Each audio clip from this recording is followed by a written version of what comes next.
Boa noite a todos. Responsabilidade tenho eu de receber esses aplausos antes de começar a falar, né? Vocês estão me entregando algo que eu não sei se eu posso devolver para vocês.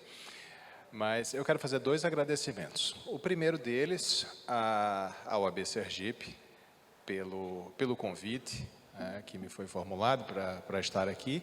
E o segundo agradecimento a vocês, que nesta hora ainda estão aqui para continuar ouvindo, né? São os verdadeiros resistentes a essa maratona espetacular que tivemos hoje. Então, parabéns a vocês e parabéns à OAB pelo painel, enfim, por toda a programação que foi feita. Olha, uma foto aqui, vamos aproveitar para fazer uma foto bem... Pronto, joia. Bom, agora o desafio. Falar sobre este tema em 15 minutos, é isso? Então, falar sobre esse tema em 15 minutos, até para a gente não cansar tanto. Se vocês puderem... Tem alguém passando? Como é que vai... joia. Então, eu gosto sempre de começar com essa imagem para tratar do que é a judicialização, para tratar do que é atualmente o direito médico. Nós temos uma intersecção entre o direito e a medicina que hoje é muito mais presente, hoje é muito mais forte do que era há 2 décadas, quando começamos a discutir esses temas aqui no Brasil, mas a imagem ela representa algo muito caro ao direito médico, que é a necessidade de orientar os profissionais de saúde de modo a que eles tenham uma atuação não só mais adequada, uma atuação mais segura, mas que possam, a partir daí, oferecer uma relação mais segura para seus pacientes. Afinal de contas, pacientes todos nós ou somos ou seremos um dia. E este tema, o tema da informação, do direito à informação, é algo que precisa ser refletido. Próxima imagem, por favor. E eu queria fazer o começo desta reflexão nos remetendo historicamente à Segunda Guerra Mundial. Mas por que Segunda Guerra Mundial numa quarta-feira e esta hora da noite? Vocês estão vendo aqui uma imagem de um avião crivado de balas. Durante a Segunda Guerra, nós tivemos grandes batalhas aéreas e uma das preocupações era de como proteger os aviões que retornavam às bases. Próxima imagem, por favor. E aqui a gente tem uma definição um esquema de como os aviões que retornavam às bases, os locais onde eles eram mais atingidos. E a preocupação era como vamos proteger estes locais. Só que proteger, tornar a fuselagem mais segura, representava não só um custo adicional, mas também um maior gasto de combustível, uma perda da capacidade de manobras dessas aeronaves, a perda de autonomia de voo, e isso era um novo problema. Só que, em algum momento, um engenheiro húngaro, Abraham Wald, disse: pessoal, o problema não é o local onde a gente está vendo as balas. O problema é onde nós não estamos vendo. Porque estas aeronaves que são atingidas nestes pontos, elas retornam. As que não retornam são as que são atingidas nos outros locais. Isso foi chamado de viés de sobrevivência e modificou a maneira de pensar. Na relação médico-paciente, nós também precisamos modificar a maneira de pensar um dos nossos pilares, que é o consentimento informado. Próxima imagem, por favor. Até hoje, a grande discussão que nós temos é sobre o termo de consentimento. Muitos dos profissionais que chegam ao escritório toda semana, com um processo, com uma situação para ser defendida, uma das primeiras coisas que nós perguntamos é: doutor, você tem o termo de consentimento assinado pelo paciente? E Em metade dos casos, pelo menos, a resposta é: olha, a gente faz sempre, mas neste caso eu esqueci. E a gente olha, tem que fazer uma cara de conteúdo, uma cara séria e diz: aham. Mas isso representa o quê? Nós ainda estamos discutindo com os nossos médicos consentimento. E o termo de consentimento, ele é parte deste processo. O termo de consentimento, ele equivale àquelas aeronaves que voltam com os pontos de bala. Nós precisamos tratar de outro aspecto, que é o da informação, para que com a informação exista escolha. E com a escolha exista autonomia. Próxima imagem. Toda essa questão que a gente está falando sobre consentimento, sobre autonomia, sobre informação, não é exatamente nova. Nós ainda não absorvemos para a nossa cultura jurídica, mas não é nova. O primeiro dos casos onde nós temos problemas e decisões judiciais relativas a consentimento foi registrado no século XVIII, em 1767. E a partir daí, infelizmente o tempo não nos permite, mas a partir daí nós tivemos outras decisões em 1871, em 1891, até que fomos, ao longo do tempo, andando, evoluindo, tivemos a expressão consentimento informado, utilizada pela primeira vez apenas em 1957. Mas por que só em 1957? Próxima imagem.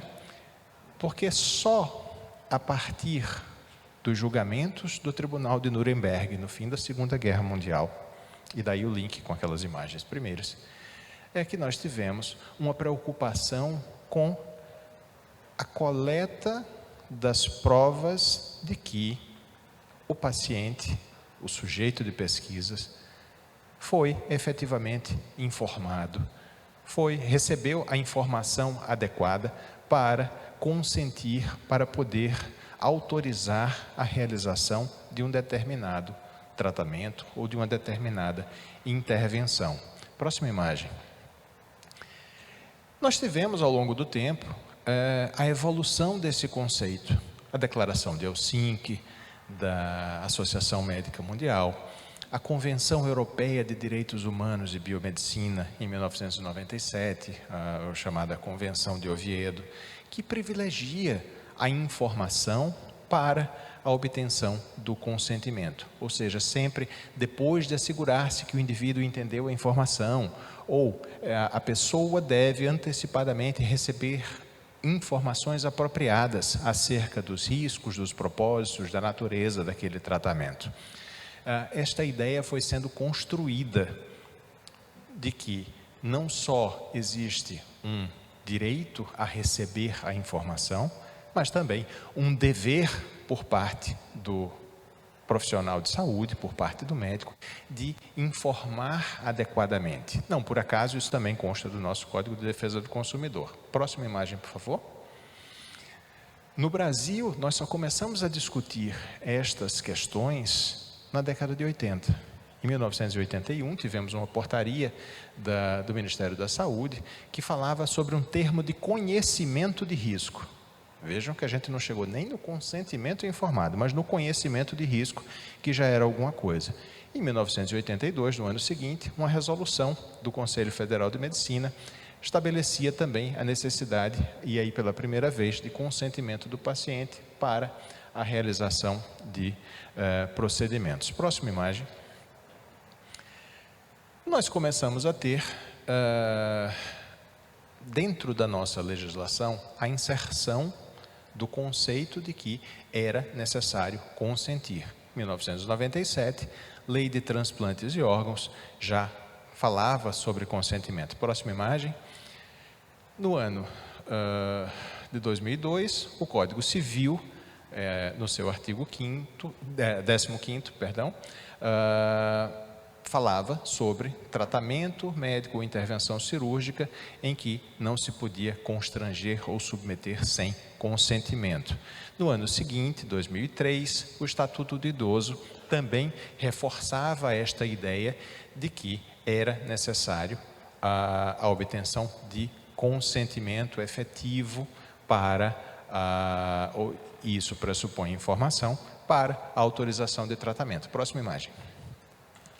Nós tivemos, a partir de 99, com a Lei Mário Covas, em São Paulo, leis estaduais tratando de direitos dos pacientes, privilegiando a autonomia, privilegiando o fim do paternalismo na relação e sim uma relação de responsabilidades compartilhadas, que, ao mesmo tempo em que pressupunha o direito do paciente de escolher, de decidir, determinava como uma obrigação a informação por parte do médico, por parte do profissional de saúde.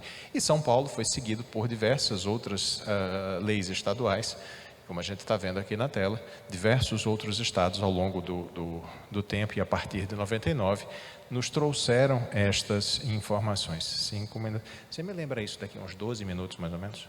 Obrigado. Pronto, próxima imagem. Óbvio que eu não vou falar sobre isso aqui, vocês, por favor, não se assustem com a quantidade de texto que tem aqui, mas é mais para que a gente faça um sobrevoo pelo Código de Ética Médica, para mostrar que o direito a ser informado, que a necessidade de obter consentimento, que a necessidade de esclarecer, que a necessidade de permitir que o paciente decida livremente sobre os rumos de seu tratamento, está presente também no Código de Ética Médica, isso no Código de 2009, que foi alterado pelo atual Código em 2018. Próxima imagem. Vejam que praticamente todos os capítulos do Código, a gente vai encontrar necessidade de esclarecer, necessidade de explicar, obter consentimento do paciente, em todos os capítulos dele. É algo que passou a fazer parte da cultura. Próxima imagem. No campo internacional, também a Assembleia Geral das Nações Unidas passou resolução, do qual o Brasil é signatário. A Lei de Defesa do Consumidor portuguesa também fala sobre o dever de informar. Nós estamos tratando aqui de uma situação que não é apenas nossa, brasileira, mas o conceito de que no mundo o paciente, pelo menos no mundo ocidental, o paciente passa a ter direitos a estes esclarecimentos. E isso é importante para essa parte final do que nós vamos falar. Próxima imagem, por favor. Código de Defesa do Consumidor, o tempo não permite. Próxima imagem. Mais uma, por favor. E mais uma. Agora nós chegamos ao ponto. Dever de informar. Temos um novo tipo de dano, o dano informacional. O que é que isso significa em virtude de tudo aquilo que a gente viu no nosso sobrevoo? É possível que um médico receba um processo, seja condenado a indenizar um paciente, não pelo insucesso do tratamento, não por um erro médico, mas sim por dano informacional, porque ele não cumpriu com este dever. E em não cumprindo com este dever, aquele paciente perdeu a oportunidade de escolher um tratamento que lhe fosse mais longo, talvez, mas menos invasivo e, portanto, menos perigoso. Um tratamento que fosse experimental, mas que estivesse trazendo bons resultados, ou que fosse uma tecnologia nova e não aquela tradicional que foi utilizada no procedimento.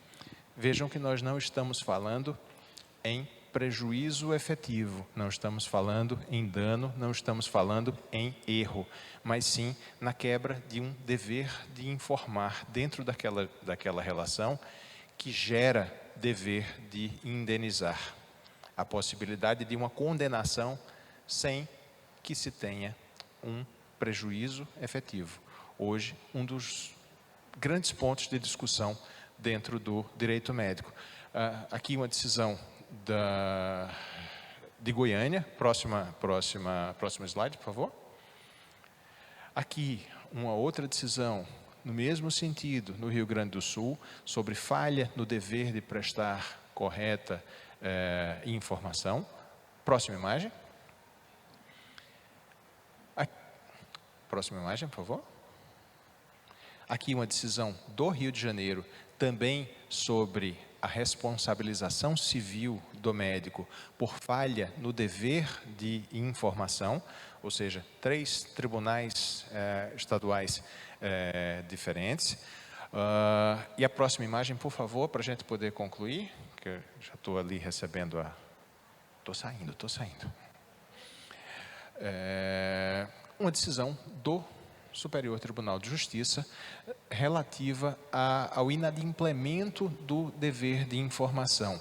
Guardem o número desse RESP, 1540-580, Distrito Federal. Eu imagino que esse material possa ficar disponível para vocês, mas aqui a gente vai ver neste acórdão e justamente nesta emenda, próxima imagem, uma verdadeira aula e um verdadeiro manual sobre autonomia, sobre consentimento, sobre o dever de informar, e é um acórdão paradigma que vai servir para fundamentar não só outras futuras decisões, mas também a maneira como vamos orientar os nossos profissionais de saúde. Próximo slide. Mais um, por favor. Enfim, qual é o ponto aqui principal para a gente encerrar? Não basta obter um documento, um papel, uma assinatura e chamá-lo de consentimento informado. É preciso entender que o consentimento, ele é um processo contínuo, constante, mutável, e que para o verdadeiro exercício da autonomia é necessário informar, trazer informação adequada, correta, clara sobre riscos, alternativas e sobre benefícios. Por favor, passar a próxima imagem para a gente concluir. É tudo uma questão de perspectivas. Muitas vezes, aquilo que o paciente necessita não é o que o médico está entregando. E muitas vezes o que o médico pensa estar entregando não é o que aquela pessoa em estado de vulnerabilidade precisa ouvir, precisa entender. Nós precisamos fazer a junção destas duas necessidades para que um lado consiga compreender o outro e tenhamos uma medicina mais segura, uma saúde mais segura. Próxima imagem. A próxima, por favor. Mais uma. Passei aqui umas fotos dos livros de família e aqui eu deixo com vocês os meus contatos. O tempo é muito curto e eu fico à disposição, seja por Instagram, seja por e-mail, para tirar dúvidas eventuais de vocês. Muito obrigado pela atenção, muito obrigado pela paciência e perdoem esta correria, porque o tempo realmente não nos permite seguir nesse assunto que poderia levar o dia inteiro. Muito obrigado.